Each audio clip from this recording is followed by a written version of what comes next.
अभिषेक त्रिपाठी जिंदाबाद जिंदाबाद जिंदाबाद अभिषेक त्रिपाठी जिंदाबाद जिंदाबाद जिंदाबाद।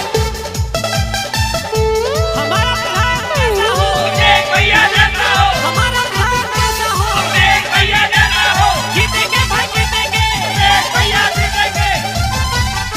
दहिलिया श्री रंग को चमकाना है, प्रधान अभिषेक भैया को बनाना है, प्रधान अभिषेक भैया को बनाना है। दहिलिया श्री रंग को चमकाना है, प्रधान अभिषेक भैया को बनाना है। दहिलिया श्री रंग को चमकाना है, प्रधान अभिषेक जी को बनाना है।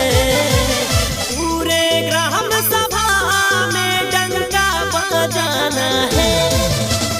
अब की अभिषेक त्रिपाठी को प्रधान बनाना है, प्रधान बनाना है। दहिलिया श्री रंग को चमकाना है, प्रधान अभिषेक भैया को बनाना